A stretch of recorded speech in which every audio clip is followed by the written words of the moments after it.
This is probably the dumbest thing I have ever heard.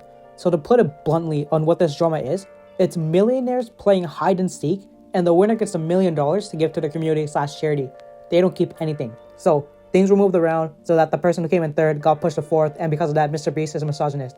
The events of this drama took place almost a whole 2 years ago on a video called Extreme $1 Million Hide and Seek, where if you place first, you get the $1 million, nothing for second, nothing for third, and so forth. Or if you're not first, you're last. The people playing this game of hide and seek were some of YouTube's youngest self-made millionaires who were at that time in their mid to early 20s, excluding Mark Rober, MatPat, Zach King, and Rosanna, who were all in their 30s. The last 3 people who were caught were Logan, Zach, and Larry, or Larray, with Larray winning the million.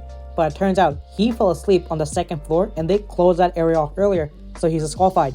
So the placements were Zach, Logan, and Quackity. But this is what was said on Quackity's stream around the same time the actual video of the $1 million hide and seek was posted. He said that he got third, but technically second place because Larry fell asleep and Zach won. So I ended up being in third place. I ended up being in third place because they found me. But Larray was in that video and Larray was asleep. So I was technically second place. So I was the second place in that video. But you might be thinking, what about Logan? Wasn't he second, so shouldn't Quackity just be third? So apparently Logan got caught earlier, like around 5th place, and he became a seeker, but then somehow became a hider again, and that's how we got second place in the video. And that's what Rosanna said in her post, which started this whole thing last week, and that's why Quackity talked about being in third place, technically second place, and talked about Larry and Zach being ahead of him, and not mentioning Logan at all, because Logan got caught earlier. Now Rosanna's post, which started this whole thing. When you first read the caption, I've been allowing others to treat me poorly in private for many years and I'm fed up. I'm gonna start standing up for myself and finding my voice. When you read something like this, you think like something serious happened, like she became a victim. But as you read the thing, you find out this whole thing is over a hide and seek game from over 2 years ago. Here's a full thing but shortened.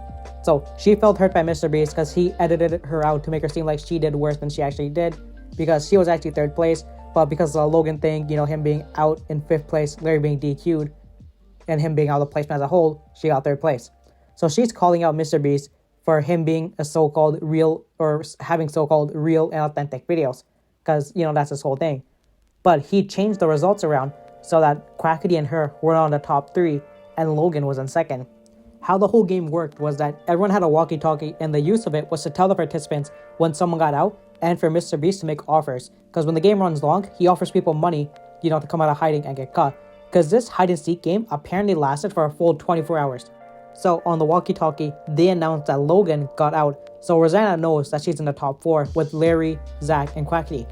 Then they close off the second floor, so people have to move, and that's when Rosanna gets caught and thinks that she got 4th place. But Larry fell asleep on the second floor, so he got DQ'd, so he's out of the rankings. So Rosanna's actually 3rd place. But before, you know, everyone figured that out, everyone was in the middle looking for Zach and Larry, or Larray, when Mr. Beast asked who wanted to look for the others with him. Logan got chosen, and I think that's around the same time he started hiding again. I'm not sure if he made some sort of deal with Mr. Beast to hide again, but it seems like, you know, that's what happened. And Rosanna went with MatPat to find Zach. The whole thing happened, you know, Larry, Logan, out, disqualified, 5th place, all that. And she called Mr. Beast misogynistic because he edited her out, the only woman, who was in the top 3, and replaced them with all men. But I mean, Quackity also got edited out, and he was also in the top 3. And he would have had a higher placement. But the real question that everyone's asking now is why now, after 2 whole years, why didn't she do it like Quackity and talk about it when it first actually happened? Because there's no real reason to do so now. It's been 2 years, it's over hide and seek. If it happened, you know, just let it go. And really, it was because of who Rosanna is and how she never gets into drama. People were saying that, you know, Mr. Beast was actually misogynistic and people should hate him. While at the same time, he just spent 8 months in Africa making 100 wells. Are you gonna call him evil for that? It's a hide and seek game. Even if you're third, you still lose. Was this really over a placement?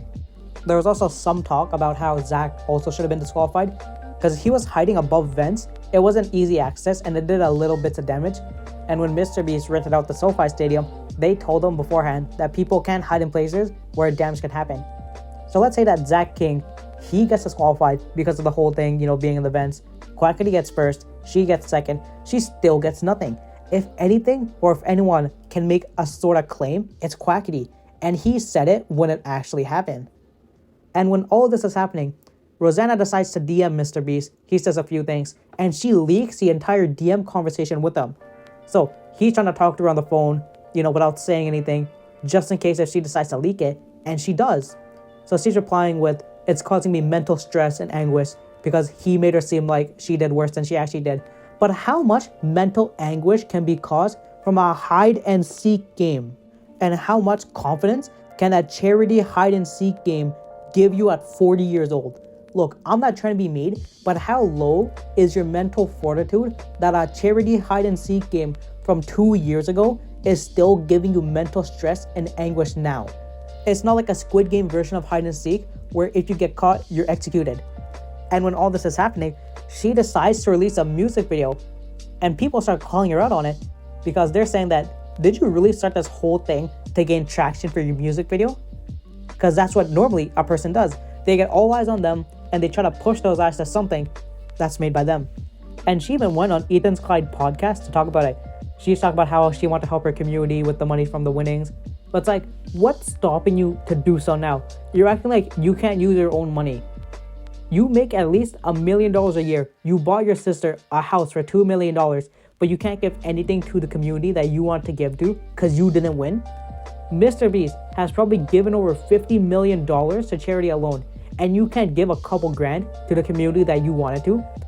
You're in the top 800 highest sub channels on the entire platform out of a couple million channels. You make life-changing money from what you like to do. And then she makes a tweet saying that, oh, I probably should have handled this more privately. I'll be deleting everything that I said about, the Creator Game and Mr. Beast. And then she makes another tweet a couple days later saying that, oh, I redact my apology for not settling things privately because of new information behind the scenes. And things that happen privately always get swept under the rug. And saying that she'll word things more clearly in the future. Never my intentions to downplay anyone's experiences. But what sort of experiences are happening in hide and seek to where people are downplaying him? And then it ends off with, I'm still learning to find my own voice. But she shares her voice to 14 million subs for the past 12 years. How could you have not found it yet? And then the next day, made by, I think it was Drama Alert or Keemstar, can't remember. It was Mr. Beast and Rosanna talk it out. Keemstar's the mediator, everyone's good. So that was that idiotic drama. If you liked the video, then sub. If you sub, you might get another video.